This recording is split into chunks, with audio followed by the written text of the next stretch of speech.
안녕하세요. AI, 이 인공지능 열풍이 정말 대단합니다. 근데 또 한편으로는, 이거 너무 과열된 거 아니야? 혹시 거품 아닐까? 이런 목소리도 점점 커지고 있거든요. 네, 그런 우려가 충분히 나올 수 있는 상황이죠. 사실 일부 AI 관련 기업들 가치가 너무 단기간에 확 오르면서 조정 가능성에 대한 이야기가 나오는 건 자연스러워요. 맞아요. 하지만 뭐랄까, AI라는 큰 우산 아래에 있다고 해서 모든 기업을 다 똑같이 볼 필요는 없을 것 같습니다. 그렇죠. 지금 시장을 이끄는 몇몇 진짜 큰 기업들 말고요. AI 혁명의 다음 단계를 이끌 어쩌면 숨겨진 강자들이 분명히 있을 거란 말이죠. 네, 맞습니다. 그래서 오늘은 바로 그런 기업들, 그러니까 AI라는 큰 흐름 속에서 각자 좀 다른 방식으로 흥미로운 가능성을 보여주는 세 곳을 좀 더 깊게 들여다보려고 합니다. 네, 오늘 저희가 이야기 나눌 곳은 네비우스 그룹, 템퍼스 AI, 그리고 버티브 홀딩스입니다. 이 세 회사가 되게 흥미로운 게 AI 생태계 안에서 완전히 다른 영역을 딱 공략하고 있어요. 아, 다른 영역이요? 네. 그래서 각자 자기 길을 가면서 성장할 가능성이 좀 엿보이는 거죠. 좋습니다. AI를 둘러싼 기대와 우려가 막 교차하는 지금인데 이 기업들이 왜 특별히 주목할 만한지 또 어떤 독특한 강점을 가졌는지 같이 한번 파헤쳐보죠. 이들의 핵심 가치랑 시장 기회, 이걸 좀 더 명확하게 이해하는 시간을 가져보면 좋겠네요. 네. 그럼 첫 번째 주자, 네비우스 그룹부터 시작해볼까요? 네.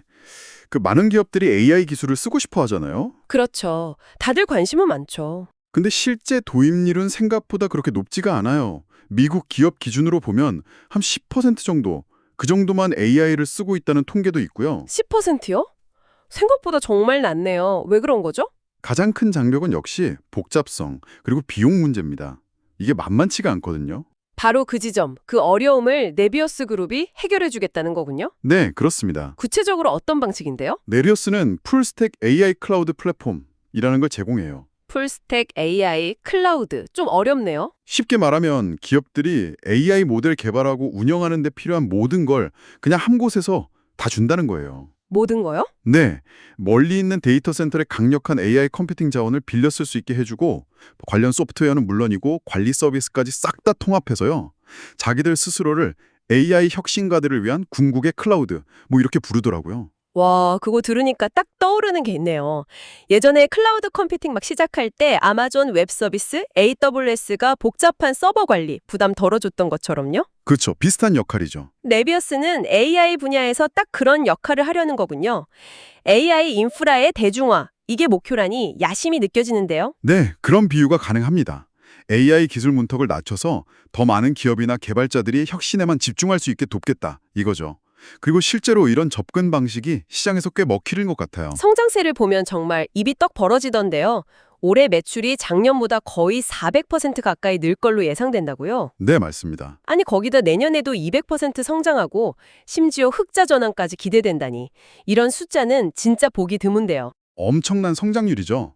물론 이제 아직은 상대적으로 신생 기업이고 규모가 아주 크진 않다는 점, 그리고 AI 인프라 시장 경쟁이 점점 치열해지고 있다는 점, 이건 좀 고려해야 할 부분이긴 합니다. 그렇죠. 지속 가능성에 대한 질문이 당연히 나올 수밖에 없어요. 네. 과연 이 엄청난 성장세를 계속 이어갈 수 있을까? 경쟁사들 사이에서 자기만의 위치를 딱 확보할 수 있을까? 이게 궁금해지는데 뭔가 좀 확실한 증거 같은 거 없을까요? 바로 그 점을 보여주는 아주 흥미로운 사건이 하나 있었어요. 지난 9월에요. 마이크로소프트 있죠? 네, MS요. 네, 마이크로소프트가 네비우스랑 수십억 달러 규모의 계약을 맺었다는 소식이 딱 전해졌습니다. 네, 마이크로소프트요. 아니 자기들도 엄청난 AI 인프라 막 구축하고 있잖아요. 근데 왜 네비우스랑 계약을 한 거죠? 자체적으로 하면 될 텐데. 바로 그게 핵심입니다. 마이크로소프트 같은 진짜 거대 기업조차도 특정 AI 작업, 워크로드를 처리할 때는 외부 전문 서비스를 쓰는 게 오히려 더 효율적일 수 있다. 이렇게 판단한 거죠. 아하. 이건 네비우스가 제공하는 AI 인프라 서비스의 기술력, 효율성, 그리고 신뢰도를 시장의 진짜 큰 손이 인정한 사례다. 이렇게 볼 수 있는 거예요. 그렇군요. 네비우스가 말하는 AI 인프라 대중화라는 목표가 그냥 구호가 아니라 현실적인 비전이라는 걸 보여주는 강력한 신호탄, 뭐 그렇게 볼 수 있겠죠. 와, 일리가 있네요.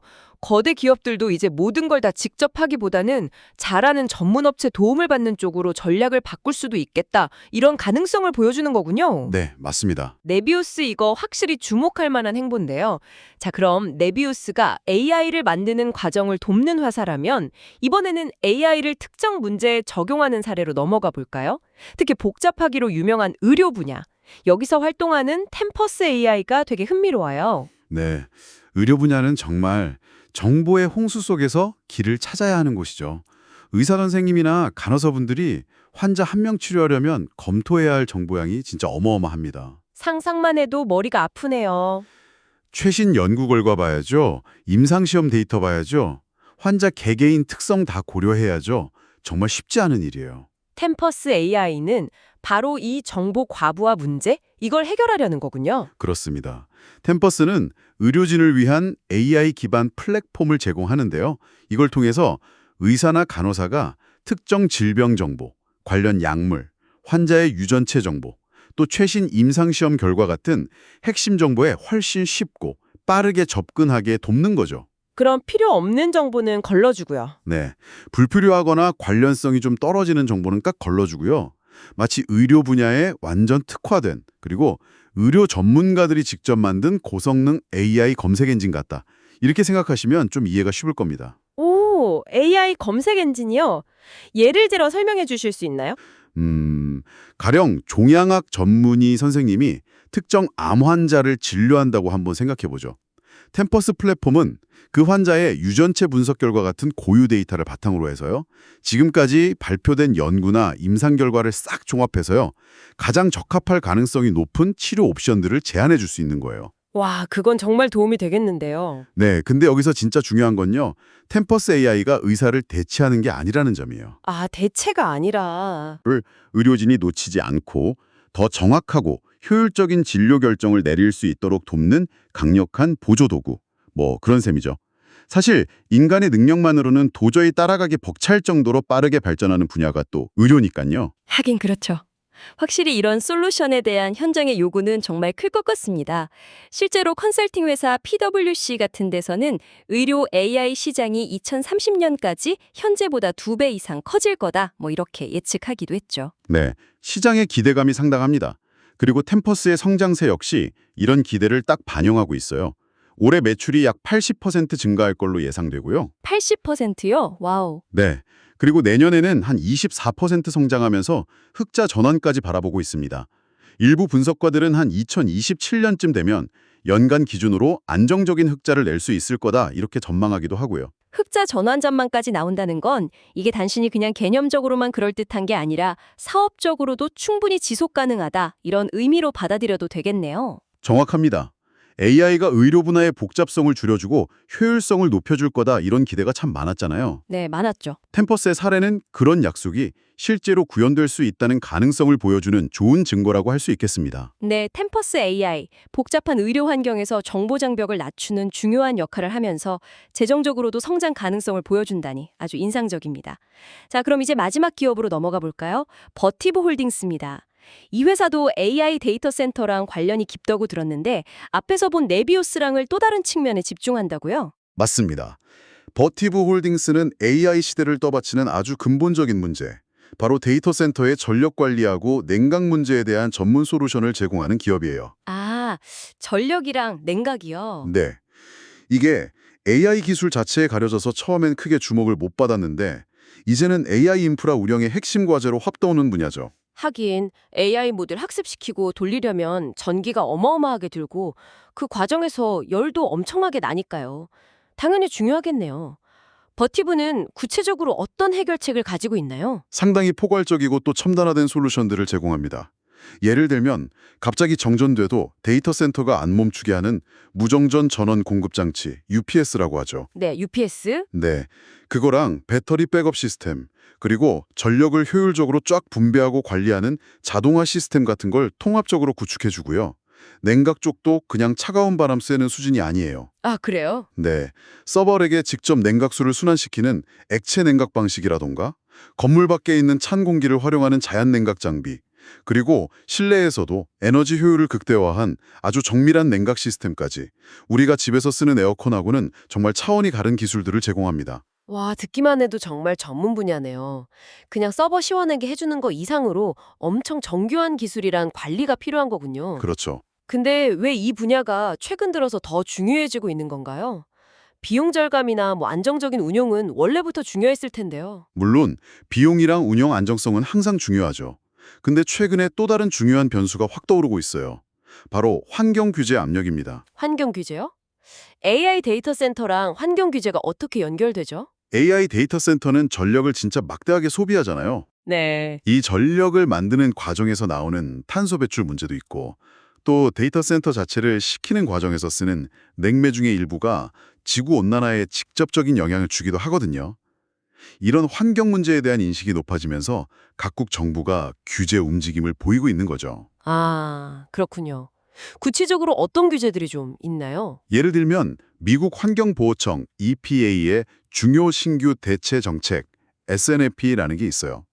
이게 기본적으로 오존층을 파괴하거나 지구온난화 지수가 높은 특정 냉매, 예를 들어서 수소후라탄소, HFC 같은 거요. 이런 물질 사용을 단계적으로 줄이거나 금지하는 내용을 담고 있습니다. 그렇다면 이런 규제 강화 움직임이 버티브한테는 오히려 사업 기회가 될 수도 있겠는데요. 바로 그 점이 핵심입니다. 아직은 초기 단계라고 볼 수도 있지만 환경 규제가 점점 더 강해질수록 AI 데이터 센터를 운영하는 기업들은 어쩔 수 없이 더 친환경적이고 에너지 효율이 높은 전력 및 냉각 시스템을 도입해야 할 압력을 받게 될 거예요. 당연하겠네요. 버티브 홀딩스가 제공하는 솔루션들이 바로 이러한 요구에 딱 부합하는 거고요. 단순히 운영 효율성을 높이는 걸 넘어서 규제를 지킨다는 측면에서도 버티브의 기술이 꼭 필요하게 될 수 있다는 의미죠. 이건 장기적인 성장 동력이 될 잠재력이 충분합니다. 이야, 이거 흥미로운 관점이네요. 버티브 홀딩스, AI 시대에 보이지 않는 기반 시설, 그러니까 전력이랑 냉각이라는 필수 영역을 딱 책임지면서 동시에 환경 규제라는 시대적인 흐름 속에서 새로운 성장 기회를 찾을 수 있다. 이 점이 아주 인상 깊습니다. 네. 자, 그럼 오늘 살펴본 세 기업 이야기를 한번 정리해 볼까요? 네비우스는 AI 인프라 구축의 복잡성을 확 낮춰주고, 템퍼스는 의료라는 특정 산업에 AI를 깊숙이 적용하고, 버티브는 이 모든 걸 가능하게 하는 데이터 센터의 전력과 냉각이라는 아주 근본적인 문제를 다룹니다. 이 세 사례가 AI 생태계의 다양한 층위를 정말 잘 보여주는 것 같네요. 이게 AI 생태계의 다양한 측면을 어떻게 보여주는 걸까요? 여기서 정말 흥미로운 점은요. 이 세 기업이 AI라는 거대한 퍼즐 안에서 각자 다른 하지만 꼭 필요한 조각들을 맞춰나가고 있다는 거예요. 우리가 보통 AI 투자다 하면 엔비디아나 구글 같은 엄청 큰 기술 기업들만 떠올리기 쉽잖아요. 그렇죠. 보통 그렇죠. 근데 오늘의 사례들은 그게 전부가 아니라는 걸 명확히 보여줍니다. 핵심 AI 기술을 개발하는 기업 못지않게 그 기술이 실제로 세상에 적용되고 퍼져나갈 수 있도록 돕는 인프라 제공자, 네비우스 같은 것이죠. 네. 그리고 특정 산업의 문제를 푸는 응용 전문가, 템퍼스 같은. 의료처럼요? 네. 그리고 이 모든 활동의 기반이 되는 물리적인 환경을 만들어주는 지원군, 버티브 같은 기업들도 정말 매우 중요하다는 점입니다. 그렇군요. 딱 정리가 되네요. 인프라 구축, 지원, 특정 산업 적용, 기반 시설 지원, 이 역할들이 서로 연결되면서도 각자 다른 시장의 힘, 예를 들어 AI 기술 접근성을 높이려는 요구, 네비우스, 특정 분야의 절실한 필요, 템퍼스, 그리고 효율성과 환경 규제라는 압력, 버티브, 이런 거에 의해서 움직인다는 점이 참 인상적이에요. 각자 다른 성장 스토리를 써나갈 수 있겠네요. 맞습니다. 그리고 이런 다양성은 AI 시장 전체로 봤을 때 잠재적인 회복 탄력성을 높여주는 효과도 기대해 볼 수 있어요. 만약에 어느 한 분야에서 거품 논란이 진짜 현실이 되더라도 다른 영역에서는 꾸준한 수요와 성장이 계속될 수 있으니까요. 아, 위험 분산 효과 같은 거군요. 네, 특정 기술이나 기업에 대한 의존도를 좀 낮춰주는 셈이죠. 그렇다면 이 모든 것이 듣고 계신 여러분에게는 어떤 의미일까요? 제 생각에는 이 사례들이 AI에 대한 그냥 막연한 기대나 좀 과장된 광고를 넘어서는 데 도움을 줄 수 있을 것 같습니다. AI가 실제로 어떤 구체적인 문제를 풀고 어떤 실질적인 가치를 만들어내고 있는지 여기에 초점을 맞춰서 기회를 찾아보는 방식을 보여준다고 할까요? 네, 좋은 지적입니다. 단순히 AI 관련주라는 이름표만 볼 게 아니라 그 기업이 AI 생태계라는 큰 그림 안에서 정확히 어떤 역할을 하고 어떤 필요를 채워주는지를 깊이 이해하는 게 중요해 보입니다. 네, 오늘 살펴본 기업들은 정말 광범위한 AI 생태계 안에서 각자의 방식으로 중요한 문제를 해결하면서 성장 잠재력을 키워가고 있는 좋은 사례들이라고 생각합니다. 오늘 저희가 함께 파헤쳐본 이야기들이 AI라는 이 거대한 변화의 물결 속에서 여러분만의 통찰력을 얻는데 조금이나마 도움이 되었기를 바랍니다. 마지막으로요, 이 지점에서 한 가지 더 생각해 볼 만한 질문을 던져보고 싶습니다. 오늘 저희가 본 AI 인프라, 의료 분야 적용, 데이터 센터 기반 시설, 이런 거 외에도요, 앞으로 AI 기술이 더욱 성숙하고 다양한 산업과 깊숙이 융합되면서 중요성이 커질 수 있는, 하지만 아직은 상대적으로 좀 덜 주목받고 있는 기술이나 서비스 분야는 또 뭐가 있을까요?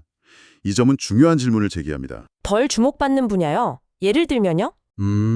예를 들면 AI 모델 성능을 좌우하는 고품질 학습 데이터를 전문적으로 가공하고 라벨링하는 기술 같은 거요. 아니면 AI 시스템의 편향성이나 윤리적 문제를 진단하고 해결책을 제시하는 컨설팅. 또는 AI 시스템 자체의 고유한 취약점을 노리는 새로운 사이버 위협에 대응하는 아주 특화된 보안 솔루션, 뭐 이런 분야들을 생각해 볼 수 있을 것 같습니다. 아, 그런 숨겨진 분야들이 또 있겠네요. 네, AI가 발전하면서 새롭게 생겨나거나 혹은 AI 때문에 꼭 해결해야 할 또 다른 숨겨진 인프라나 틈새 시장은 없을지 한번 스스로 질문을 던져보시는 것도 미래를 준비하는 아주 흥미로운 탐구가 될